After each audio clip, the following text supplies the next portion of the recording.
Oh, you two should know what this is. What is it?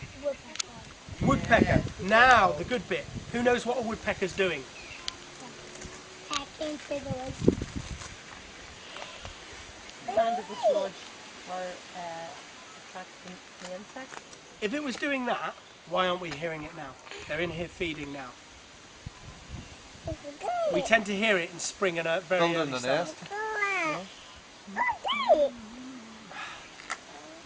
What don't woodpeckers do?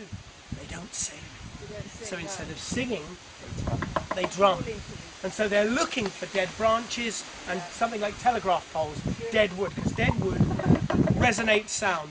If you go and knock on a living tree, it doesn't make a sound. So they're drumming to say, this is where I live, this is my patch. Okay, so you will hear them a lot in spring and early summer. This time of year you won't hear a single one. And that's the greater and lesser spotted. The green woodpecker also makes that yaffle sound, that yaffling call, which is really quite loud and vocal. And green woodpeckers will spend a lot of time on the floor. Their main part of their food is ants. So you get them on lawns and stuff quite often. In fact, a couple of years ago I went to Exit Services, and as we were driving in off the main road to go in by the car park, 3 fledgling green woodpeckers feeding on the lawn bit. And I slowed down and everybody started beeping and shouting at me. Because I slowed down to have a look. My husband did a woodpecker rescue. There was one in the road, and it was a baby, and he put it back up on the wall, and it literally just climbed straight back up the tree, didn't it? Amazing, aren't they? Yeah, absolutely brilliant. Yeah. So normally you say leave alone, but in a situation like that, just moving it is perfect. Whereas what a lot of people do is take it home. Oh no. And that's fatal then. There's another sparrow box there. Yeah. Usually mum and dad are around anyway. They are, that's right. Well, we had that a few weeks ago here. We were doing a walk and there was fledgling blue tits everywhere. And they were like on the floor flying, just flapping up into the... And people were like, oh, aren't you going to help them? And no.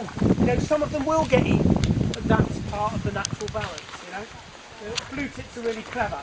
They time their chicks to hatch when there should be loads of caterpillars in the trees, and then the sparrowhawks plan their chicks to be around when there's loads of fledgling blue tits. That's the way of the world. That's how it all works. Not much consolation when they take your goldfinch off your bird feeder. That's just the way it is. Now, does anybody know what these are? They're seed heads. Yes.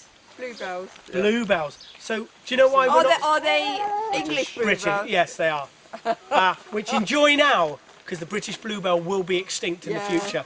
We've imported a Spanish one, and it's now cross-breeding with our British, and there's nothing we can do to stop it. It's too late, which is a shame. Does anybody know why? Sorry, why there's no leaves?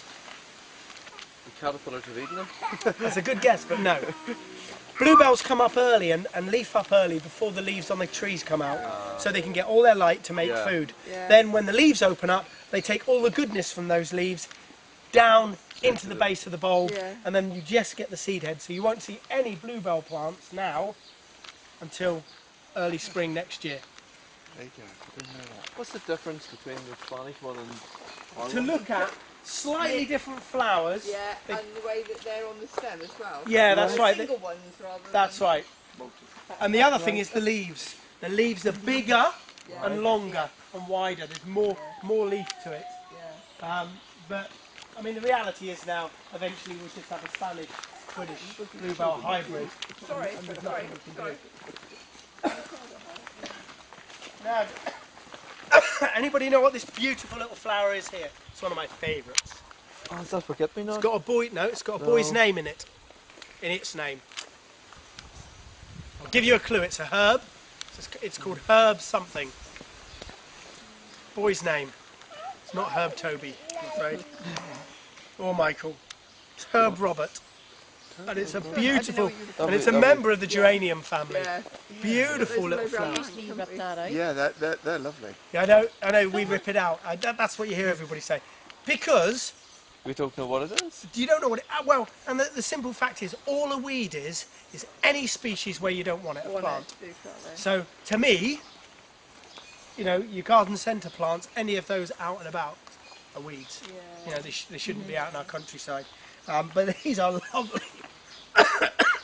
Problem is, what we tend to want in our gardens is big, Blousy thing. big, great, crude, massive flowers, It's and only because they loads of take it. over.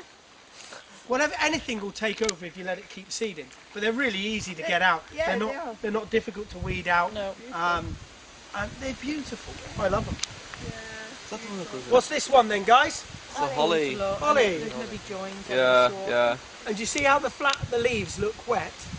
And that's why it's got a really lovely, I love the Latin name for this. The last part is aquafolia. Do you know what aqua means? Water. Water. Folia. Foliage. Foliage. So wet leaves. Because they always look lovely and shiny. And you will see some big ones down there that have got leaves that don't have any prickles on.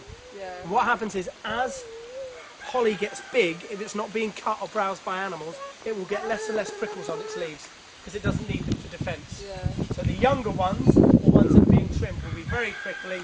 Big mature hollies will lose most of their prickles as they get